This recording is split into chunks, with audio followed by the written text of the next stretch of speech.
Hello everyone, मेरा नाम अर्पित शुक्ला है।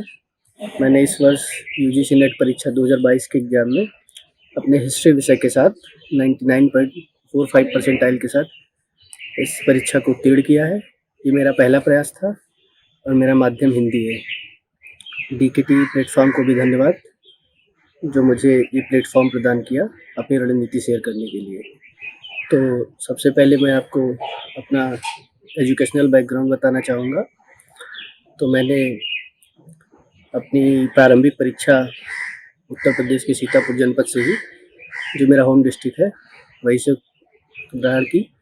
उसके बाद मैंने अपना 10th और 12th अपने गांव से ही किया। फिर मैंने अपना ग्रेजुएशन कानपुर यूनिवर्सिटी से किया हुआ है, हिस्ट्री से ही। उसके बाद मैंने अपना पीजी भी कानपुर यूनिवर्सिटी से किया हुआ है, हिस्ट्री विषय से ही। तो ये मेरा पहला प्रयास था। इस वर्ष मैंने यूजीसी नेट परीक्षा 2021-22 का जो मर्ज एग्जाम हुआ है उसको दिया था। मैंने इसके लिए कोई कोचिंग नहीं ली थी, ना ही मैं किसी को बताऊंगा इसके लिए कि कोचिंग ज़रूरी है। मैं यहाँ पे अपना रणनीति शेयर करने की कोशिश करूँगा कि कैसे मैंने इस परीक्षा को 99.45 परसेंटाइल के साथ उत्तीर्ण किया। तो जैसा कि आप लोगों को इसका पाठ्यक्रम पता है, इसमें 2 पेपर होते हैं। फर्स्ट पेपर 50 क्वेश्चन का होता है 100 मार्क्स का, और सेकंड पेपर होता है 100 क्वेश्चन का जो 200 मार्क्स का होता है। तो इसमें माइनस मार्किंग नहीं होती है और ये 3 घंटे का एग्ज़ाम होता है। जो लोग इस एग्ज़ाम को पहले दे चुके हैं उन्हें पता होगा, और जो लोग इस एग्ज़ाम को पहली बार दे रहे हैं वो जान लीजिए कि इसमें ये पैटर्न इसका होता है। 50 क्वेश्चन जो होते हैं वो सबके लिए कॉमन होते हैं, और बाकी के क्वेश्चन जो होते हैं वो अपने सब्जेक्ट वाइज होते हैं। जैसे मेरा हिस्ट्री था तो मेरा हिस्ट्री है, बाकी अदर जिनका जो भी सब्जेक्ट है उस हिसाब से उनके क्वेश्चन होते हैं। इसमें माइनस मार्किंग इसमें नहीं होती है। और इसका जो क्वेश्चन पेपर होता है वो थोड़ा अलग हट के एग्जामों से होता है, क्योंकि इसमें जैसे शिक्षण अधिगम की चीज़ें और हिस्टोग्राफी, जैसे मेरा हिस्ट्री था तो अनुसंधान से रिलेटेड जैसे ये सारे पूछे गए थे। तो यहाँ मैं आपको दोनों ही पेपर की एक संक्षिप्त रणनीति बताने की कोशिश करूँगा जिससे कि आप लोगों का फ़ायदा हो सके। तो सबसे पहले हम सोर्स की बात करते हैं। तो फर्स्ट पेपर में जो 50 क्वेश्चन आते हैं उससे मेनली 7-8 टॉपिक होते हैं जो पूछे जाते हैं। जैसे उसमें मैथ पूछते हैं, और मैथ के कुछ टॉपिक जैसे परसेंटेज, एवरेज और ये सब क्वेश्चन ज़्यादा आते हैं उसमें से। तो रीजनिंग पूछते हैं। रीजनिंग के अलावा इसमें जो एक डीआई होता है जो वो पूछा जाता है। इसके अलावा इसमें इन्वायरमेंट पूछते हैं। इन्वायरमेंट के अलावा इसमें इंफॉर्मेशन कम्युनिकेशन और टेक्नोलॉजी का एक टॉपिक होता है वो पूछा जाता है। इसमें कंप्यूटर से रिलेटेड ये सारे सवाल पूछे जाते हैं। और इसके अलावा जिसमें होता है वो एक उच्चतर शिक्षा प्रणाली से जो भी रिलेटेड टॉपिक है उसको पूछा जाता है। और फिर इसमें एक पेपर और होता है जो इसी में पूछा जाता है, इसी पेपर में, वो होता है शिक्षण अधिगम, और फिर एक संप्रेषण। तो पहले पेपर की ये बात हुई है। जो कि दूसरा पेपर जो रहता है हिस्ट्री ऑप्शनल, तो मेरा जैसे हिस्ट्री का सब्जेक्ट था तो हिस्ट्री के विषय में इसमें एंशिएंट, मिडिवल और मॉडर्न 3 विषय के पूछे जाते हैं। इसमें वर्ड हिस्ट्री नहीं पूछी जाती है, और बाकी अनुसंधान और इन सबसे रिलेटेड जो हिस्टोग्राफी है उसको पूछा जाता है। बाकी सबका ऑप्शनल, मतलब जो इसमें सब्जेक्ट होता है वो अलग अलग रहता है, तो वो अलग ही रणनीति उसकी होती है। मैं यहाँ पे हिस्ट्री के विषय में बताना चाहूँगा। इससे पहले मैं थोड़ा पहले पेपर के मैं बता देता हूँ। पहले पेपर के लिए मैंने पर्सनली कोई बुक नहीं पढ़ी थी, ना ही मैंने किसी के नोट्स पढ़े, ना ही मैंने कोई क्लास ली थी। मैं सिविल सेवा की जैसे तैयारी करता हूँ तो उसमें स्टेट टीचर्स भी देता हूँ, यूपी टीचर्स का एग्जाम है इसको। तो उसमें जैसे सुसाइड का पेपर होता है तो उसमें कुछ चीज़ें होती हैं जो इससे थोड़ा टॉपिक से मैच करती है, इसलिए मेरी पहले से तैयार थी। जैसे कम्युनिकेशन का टॉपिक है, ये चीज़ें मैथ का है, रीजनिंग का है, ये सारी चीज़ें उसमें मेनली कवर हो जाती हैं। तो इसलिए मैंने पहले पेपर के लिए टीचिंग एप्टीट्यूड, उच्चतर शिक्षा प्रणाली, आईसीटी मैंने कुछ नहीं पढ़ा इसके लिए। मैं यहाँ पे लेकिन बता सकता हूँ कौन सी बुक है इसके लिए अच्छी, कौन सी बुक नहीं है अच्छी, वो बताने की कोशिश करूँगा। लेकिन पर्सनली मैंने नहीं पढ़ी, वो मैं आपको बता रहा हूँ। और पहले पेपर के बारे में आप ये कह सकते हैं कि जैसे जिसमें मैथ के टॉपिक है और रीजनिंग के टॉपिक है, इन सब की एक कंबाइंड बुक आती है, केवीएस मदान की आती है, दूसरी आती है दृष्टि आईएएस पब्लिकेशन। दोनों ही अच्छी है, मैंने नहीं पढ़ी है लेकिन वो दोनों ही बुक अच्छी है। मेरा बैकग्राउंड ऐसा था कि मेरे ये चीज़ें काफ़ी चीज़ें तैयार थी उसमें से, तो मुझे ज़रूरत नहीं पड़ी, और शायद टाइम भी नहीं था इतना कि हम इसको पढ़ पाते। तो मैं आप लोगों को बताना चाहूँगा कि आप इनमें से काफ़ी कुछ चीज़ें हैं जो आप देख सकते हैं। जैसे दृष्टि आईएएस की बुक अच्छी है, उसमें इसके अलावा केवीएस मदान दोनों अच्छी है। दृष्टि आईएएस की बुक हमने देखी है तो उसके बारे में बता सकते हैं। उसमें शिक्षण अधिगम है, आईसीटी है, उच्चतर शिक्षा प्रणाली, इसको प्रीवियस क्वेश्चन के साथ बड़ा अच्छे से एनालाइज किया उसमें और अच्छे से दिया हुआ है। तो आप उसको ऐसा कर सकते हैं, एक बार पढ़ लें, प्रीवियस क्वेश्चन देख लें और इसको हाईलाइट कर लें या फिर उससे शॉर्ट नोट्स बना लें। मैथ और रीजनिंग और डीआई इन सबसे रिलेटेड जो टॉपिक उसके लिए हम यही कहेंगे कि आप बुक पे डिपेंड ना रहें, आप किसी यूट्यूब चैनल पे जा सकते हैं फ्री में, काफ़ी सारे चैनल जो फ्री में अच्छी खासी मैथ पढ़ाते हैं, आप वहाँ से देख सकते हैं। तो ऐसे मैथ का एक था जहाँ से मैंने पहले पढ़ा था, एक फील फ्री टू लर्न नाम से, जो इंग्लिश में पढ़ाता है, लेकिन अच्छी मैथ है उसकी, आप उससे 3-4 टॉपिक जो है वही मेनली इसमें पूछे जाएगा, अगर वो आपको आता है तो आपकी डाई भी हो जाएगी। जैसे परसेंटेज है, एवरेज है और रेशियो, ये 3 टॉपिक अगर आपको आ रहे हैं तो आप आराम से मैथ को कर सकते हैं। बाकी उसमें टाइम रहता है, क्योंकि 3 घंटे का टाइम होता है, दोनों पेपर आपको एक ही साथ होते हैं, तो उसमें आप चाहे पहले जो चाहे वो कर सकते हैं, तो उसमें अच्छा खासा पर्याप्त टाइम रहता है। तो पहले पेपर के लिए यही है कि आप चाहें तो बुक ले, या फिर आप ऐसे ही शॉर्ट में अलग अलग टॉपिक से अलग अलग जगह से पढ़ सकते हैं।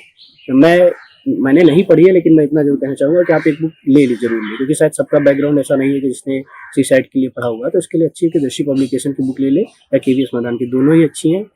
और इसके अलावा इन्वायरमेंट के लिए उसमें दिया हुआ है, अगर आपको नहीं समझ आता है तो इसके लिए आप दृष्टि IAS की इन्वायरमेंट की बुक आती है, आप उसको देख सकते हैं।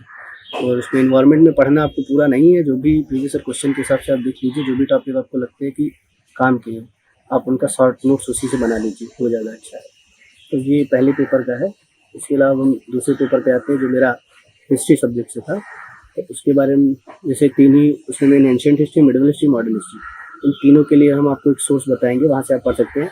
देखिए इसमें बेसिक आपको तैयार करने के लिए NCERT पे जाना ही होगा। NCERT से ये सही बात है, इसमें डायरेक्टली कोई क्वेश्चन शायद ना आए, और ऐसा पूछता भी नहीं कि NCERT का क्वेश्चन इसमें पूछेगा, क्योंकि ये PG लेवल का एग्जाम होता है जो PhD और इसके लिए किया जाता है, असिस्टेंट प्रोफेसर के लिए। तो आप इसके लिए ज़रूरी नहीं है कि आप पूरी मतलब NCERT पढ़ के उसको अच्छे से रिवाइज करें, लेकिन आपको बेसिक समझ आपको नहीं है तो आपको पढ़ना चाहिए। लेकिन इतनी जरूर गारंटी कि आप अगर NCERT पढ़ लेते हैं, तो जो हम बुक आपको आगे बताने वाले, अगर उसको साथ में पढ़ लेते हैं सिर्फ, तो ये रहेगा कि आपका क्वेश्चन जो शायद गेस करके भी मारते हैं, वो सही होने के चांस काफ़ी ज़्यादा है। तो इसमें जैसे 3 चीज़ें हमने आपको बताई, एंशिएंट होती है, मिडिवल होती है और मॉडर्न होती है। बाकी लास्ट में अनुसंधान और हिस्ट्री, ये सब की चीज़ें पूछी जाती है। मैंने अलग से इसकी कोई तैयारी नहीं की, मेरा हिस्ट्री ऑप्शनल था सिविल सर्विस में, तो मैंने उसी बुक को पढ़ा, उसी नोट्स को पढ़ा, उसी से हुआ है।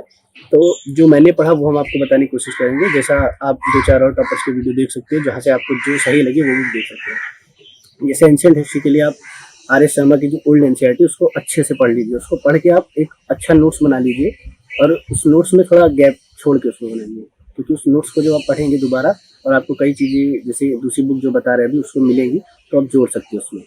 तो पहली बुक NCERT होगी आपकी बेसिक एंशिएंट हिस्ट्री की। तो एंशिएंट हिस्ट्री को पढ़ने के बाद आप नोट्स बना लीजिए, और एंशिएंट हिस्ट्री के साथ आप एक बुक आती है झायंट सिमाली, जो हिंदी मीडियम के लिए, मेरा माध्यम हिंदी है, तो झायंट सिमाली की हिंदी मीडियम से आती है बुक, आप उसको ले सकते हैं। या फिर आप इंग्लिश मीडियम से हैं तो आपको उपेंद्र सिंह की एक बुक आती है, वो ले सकते हैं। वो थोड़ा बल्कि बुक है, बहुत मोटी बुक है पूरी वो, लेकिन पूरी पढ़ने की ज़रूरत भी नहीं है, उसमें से सेलेक्टेड टॉपिक पढ़ने हैं आपको जो काम का लगे, वो आप NCERT के साथ उसको जोड़ लीजिए, आपका एक वैल्यू एडिशन हो जाएगा। तो आप वही करिए कि पहले NCERT पढ़ लीजिए, उसके बाद आप झायंट सिमाली या फिर उपेंद्र सिंह की कोई बुक ले सकते हैं, दोनों में से एक पढ़िए, दोनों पढ़ने की जरूरत नहीं है आपको, वो पढ़ लीजिए। इसी तरह फिर जैसे हम मिडिवल हिस्ट्री में आते हैं, तो मिडिवल हिस्ट्री के लिए देखते हैं, हमने जो पर्सनली पढ़ा है वो मैंने हरिश्चंद्र वर्मा पढ़ी है बुक, वो हिंदी मीडियम में आती है, वो बहुत ही अच्छी बुक लिखी है, थोड़ा मोटी बुक है, लेकिन इसके 2 पार्ट आते हैं मिडिवल हिस्ट्री में, दोनों ही बहुत ही अच्छे हैं। तो आप इसमें से कोई एक ले सकते हैं, उसको कवर कर सकते हैं उसमें से। तो जैसे हरिश्चंद्र वर्मा के दोनों पार्ट आपको यहाँ पढ़ने होंगे। इसके अलावा जो बहुत लोग सतीश चंद्रा बताते हैं, सतीश चंद्रा भी है बुक, लेकिन वो आप इंग्लिश मीडियम में है तो सतीश चंद्रा पढ़े, हालांकि आती है वो दोनों मीडियम में है। हिंदी मीडियम हरिश्चंद्र वर्मा नहीं आती है, हिंदी मीडियम में हरिश्चंद्र वर्मा आती है, लेकिन ये इंग्लिश मीडियम में नहीं है, इसलिए ज़्यादातर लोग सतीश चंद्रा को पढ़ते हैं। आप इनमें से कोई भी पढ़ सकते हैं, सतीश चंद्रा पढ़ लीजिए या फिर हरिश्चंद्र वर्मा पढ़ लीजिए, दोनों ही अच्छी बुक है। मैंने हरिश्चंद्र वर्मा को पढ़ा और मैंने उसको पढ़ के अपने नोट्स बनाए थे, उसी को मैंने बस 1-2 बार देखा। इस एग्जाम से पहले मैंने कोई रिवीजन नहीं किया था, मेरा पहले जो पढ़ा था उसी में दिया है और उसी से हुआ है। तो आप देख सकते हैं कि हरिश्चंद्र वर्मा और सतीश चंद्रा, दोनों में से जो बुक आपको अच्छी लगे वो पढ़ सकते हैं। और NCERT आपको पढ़नी है, मिडिवल हिस्ट्री की जो सतीश चंद्रा की NCERT है ओल्ड वाली, वो अभी न्यू वाली नहीं पढ़नी है, आपको ओल्ड वाली पढ़नी है। अगर ओल्ड वाली NCERT पे आपका कमांड है अच्छे से, जैसे एंशिएंट हिस्ट्री में बताया कि आप पढ़ के उसका नोट्स बना लीजिए, सेम वैसे ही आप इसका बनाने की कोशिश करें कि मिडिवल हिस्ट्री पढ़िए, मैप के साथ अपना पूरा नोट्स इसका बना लीजिए, और आप जगह छोड़ के बनाएंगे। फिर आप ऐसा कर सकते हैं जब, और A4 शीट पे बनाइए, आप टॉपिक वाइज बनाइए उसका नोट्स। जैसे स्टार्टिंग से आप अर्ली मिडिल से स्टार्ट करते हैं तो पहले उसका बना लिए, फिर दिल्ली सल्तनत पे आते हैं तो फिर उसका बनाए। दिल्ली सल्तनत पे आप जैसे अलग अलग डायनेस्टी हैं, गुलाम वंश, खिलजी वंश, तुगलक वंश, ऐसे करके तो उसका बना सकते हैं नोट्स। तो आप उस नोट्स को बनाइए A4 शीट पे, उसके पीछे जगह छोड़ दीजिए, और बीच में भी जो टॉपिक है उसके बीच जगह छोड़ दीजिए। फिर आप जब हरिश्चंद्र वर्मा की बुक पढ़ते हैं या फिर सतीश चंद्र की, दोनों में से कोई बुक पढ़ते हैं, तो आप बुक पढ़ने के बाद उसको उसी में जोड़ लीजिए, A4 शीट पे जो भी टॉपिक पढ़िए उससे जोड़ लीजिए। और जैसे इसमें फैक्चुअल चीज़ें पूछते हैं तो फैक्ट पे थोड़ा ध्यान ज़्यादा देने दीजिए, कॉन्सेप्चुअल इसमें बहुत ज़्यादा नहीं पूछते हैं। तो यूपीएससी में जो क्वेश्चन होते हैं उनकी डिमांड अलग होती है, उस बेसिस पे होते हैं। मैंने नोट्स उस हिसाब से बनाए थे, फैक्चुअल नहीं बनाए थे, तो आप उसका फैक्ट वाइज नोट्स बना लीजिए मेडिकल हिस्ट्री का, तो आप उसी में उसको जोड़ सकते हैं। फिर मॉडर्न हिस्ट्री पे आते हैं, तो मॉडर्न हिस्ट्री में थोड़ा इसके लिए 2-3 बुक पढ़नी पड़ती है, क्योंकि एक बुक में कंप्लीट मॉडर्न हिस्ट्री नहीं होती है। क्योंकि एक जो होता है मॉडर्न हिस्ट्री में 1857 से पहले का है हमारा, जो उपनिवेशवाद नाम से टॉपिक है। उसके अलावा उसमें रिवोल्ट और ब्रिटिश की पॉलिसी, ये सारी चीज़ें दी गई। और दूसरा आता है इंडियन मूवमेंट, और फिर तीसरा आज़ादी के बाद भारत। ये 3 चीज़ें आती हैं। तो आप ऐसा कर सकते हैं कि किसी एक बुक में आपको ये तीनों चीज़ें नहीं मिलने वाली है। तो आप ये कर सकते हैं कि जो इंडियन नेशनल मूवमेंट से पहले का पेज है, जैसे उपनिवेशवाद का, यूरोपीय कंपनियां आई, फिर उसके बाद कैसे यहाँ पे स्टैब्लिश हुई, कैसे यहाँ के जो डायनेस्टी थी उनको ख़त्म की, फिर अपना स्टैब्लिश की राज्य, तो उसके बारे में आप पढ़ने के लिए पूरी बुक, और फिर इसकी इकोनॉमिक पॉलिसी, एजुकेशनल, सोशल, जितनी भी पॉलिसी, इस सब के लिए आप एक BL ग्रोवर बुक आती है, काफ़ी तर लोग जानते होंगे, जो आप उससे पढ़ लीजिए। BL ग्रोवर से सिर्फ इतना ही पढ़ना है आपको, 1885 से पहले का, जो इंडियन नेशनल कांग्रेस है उसकी स्थापना से पहले का, उसको बहुत अच्छे से पढ़ लीजिए। पढ़ के आप चाहे तो नोट्स बना सकते हो, वरना उसमें नोट्स ना भी बनाए तो भी नहीं है। मैंने नोट्स सारे बनाए थे, इसलिए मैं आपको ये जरूर बताऊंगा कि आप मैप के साथ उसके नोट्स बना लीजिए, क्योंकि बहुत सारे ऐसे क्वेश्चन होते हैं जिसमें पूछते हैं। बहुत अब की बारी क्वेश्चन थे, गिरिया का युद्ध, अलीगढ़ की संधि, इस टाइप के बहुत सारे क्वेश्चन थे जो इसमें के पूछे गए थे, वो डायरेक्टली वहाँ से थे। तो BL ग्रोवर को 1885 से पहले तक का कर लीजिए। 1885 से पढ़ने के बाद आप इंडियन नेशनल मूवमेंट का फेज है, उसके लिए बिपिन चंद्र और शेखर बंदोपाध्याय दोनों ही बुक पढ़ लीजिए। बिपिन चंद्र आप अच्छे से पढ़ लीजिए, और फिर शेखर बंदोपाध्याय आप उसको पढ़ सकते हैं। दोनों बुक इसलिए बोल रहे हैं क्योंकि बिपिन चंद्र जो है थोड़ा एक कहानी स्टोरी टाइप में बताया है, उसमें हिस्टोग्राफी इतनी नहीं है, जबकि शेखर बंदोपाध्याय जो बुक है वो बहुत ही अच्छी है। तो वो उसमें हिस्टोग्राफी अच्छे से बताया, जो भी इसमें क्वेश्चन पूछते हैं उसमें हिस्टोग्राफी भी पूछते हैं। इसलिए मैं आपको ये कहूँगा कि आपको शेखर बंदोपाध्याय और विपिन चंद्र दोनों पढ़ लीजिए। मॉडर्न की एनसीईआरटी पढ़ने की जरूरत नहीं है, क्योंकि आप अगर विपिन चंद्र की भारत का स्वतंत्रता संग्राम नाम से बुक आती है, अगर आप अच्छे से उसको पढ़ लेते हैं तो आपका इजीली मतलब पूरा कवर हो जाएगा। उसके लिए एनसीईआरटी नहीं जरूरत है, सिर्फ एंशिएंट और मिडिवल की पढ़िए, उसमें ज़्यादा टाइम भी नहीं लगेगा, 10-10, 15-15 दिन लगते हैं। 2 एनसीईआरटी खत्म हो जाएंगे, आराम से उसका नोट्स बना लीजिए। फिर एंशिएंट और मिडिवल के लिए मैंने जो सोर्स बताया वो पढ़ लीजिए, और मॉडर्न पे जब आइए तो मैंने जो बुक बताई वो पढ़ लीजिए, BL ग्रोवर। आप अगर बहुत ही बेसिक, बिल्कुल बेकार है, कुछ नहीं पता है, तो आप एनसीईआरटी पे जा सकते हैं। जो यूरोपीय कंपनियों के आगमन से अच्छी लिखी, वो भी विपिन चंद्रा की एनसीईआरटी है, तो उस पर जा सकते हैं। और इसके अलावा ये देख सकते हैं कि आप जो बुक बता रहे हैं जैसे शेखर बंदोपाध्याय, तो उसमें से आपको शॉर्ट नोट्स जो एक ही बनाइए उसी में सब ऐड कर दीजिए, अलग अलग बुक का बनाने की जरूरत नहीं है। आप जैसे बेसिक 1885 से पहले का BL ग्रोवर से बना लेते हैं नोट्स, तो उसका बना के रख दीजिए, उसको कोई जरूरत नहीं है आप कहीं से भी पढ़ने की, उसको तो आप उसको पढ़ लीजिए। फिर दूसरी जब आते हैं इंडियन नेशनल मूवमेंट पे, तो बिपिन चंद्र उठाइए, बिपिन चंद्र को एक बार पढ़ के आप उसका पूरा पूरा नोट्स बना लीजिए, और उस नोट्स को बनाने के बाद आप वैसे ही A4 शीट पे बनाइए टॉपिक वाइज। फिर शेखर बंदोपाध्याय उठाए, उसमें देखते हैं क्या हमारे नोट्स में नहीं है, जो नहीं है आप उसको पढ़ के उसी में ऐड कर सकते हैं, या फिर अपना A4 शीट लगा के उसमें जोड़ सकते हैं। तो ये मॉडर्न हिस्ट्री का रहता है। इसमें आज़ादी के बाद भारत के लिए आप चाहे तो पढ़ सकते हैं, बिपिन चंद्रा की बुक आती है, और एनसीईआरटी दोनों। मैंने पर्सनली नहीं पढ़ी थी कोई, मेरा जो पहले एनसीईआरटी का बेस था उसी से कवर हुआ, इसके लिए मैंने कुछ अलग से नहीं किया। ना ही हिस्टोग्राफी पे मैंने कोई बुक पढ़ी है, या अनुसंधान पे जो आते हैं तो वो वहाँ पे गेस लगा के करते हैं, हो जाता है। क्योंकि मैंने आपको बताया अगर आप एनसीईआरटी सही से पढ़ रहे हैं तो आपका वहाँ पे 90% चांस है कि गेस जो करेंगे वो अच्छा ही होगा, तो सही होगा। तो आप ऐसा कर सकते हैं कि आप पूरा ये जो बुक बताया आप इसको कवर करिए।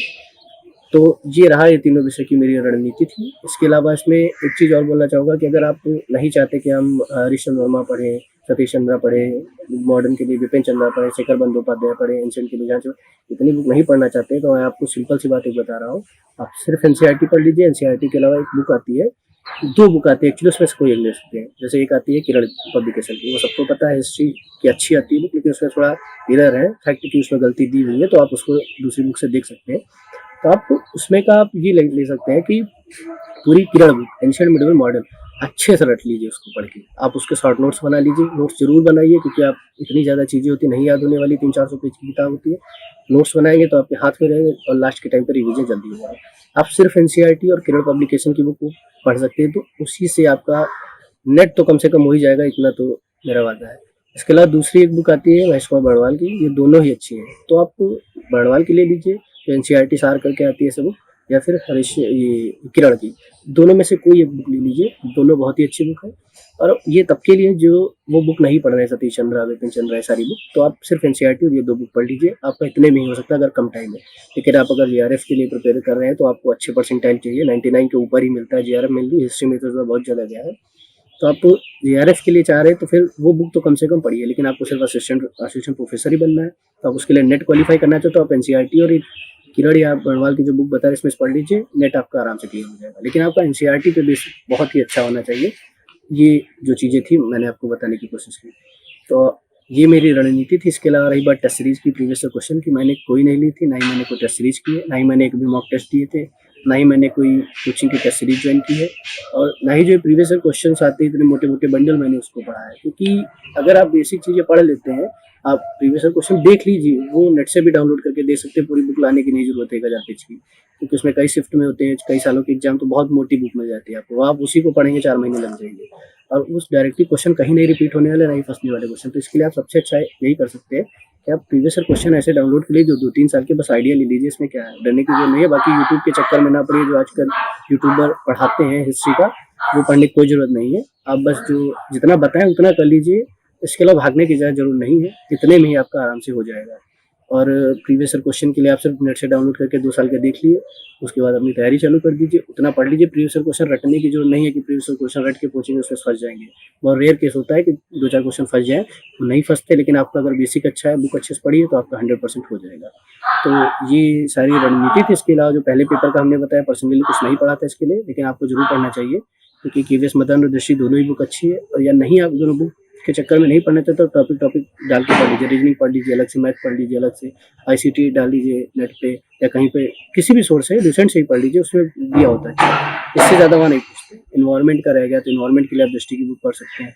तो ऐसे करके ये सारे टॉपिक कवर हो जाएंगे। और आपका, जहाँ तक ये लोग मानते हैं कि हिस्ट्री, जैसे हमारा हिस्ट्री का अभी तो भी दूसरा सब्जेक्ट होता है, तो बहुत डिसाइडिंग फैक्टर होता है नेट या जेआरएफ के लिए, लेकिन मैं मानता हूँ कि पहला पेपर भी बहुत ही ज़्यादा डिसाइडिंग होता है। उसमें अगर आपका अच्छा स्कोर है तो सेकंड वाला अच्छा होना ही चाहिए, क्योंकि आपका सब्जेक्ट है। लेकिन अगर फर्स्ट वाले में अच्छा है तो जेआरएफ मिलने में बहुत आसानी आपको रहती है।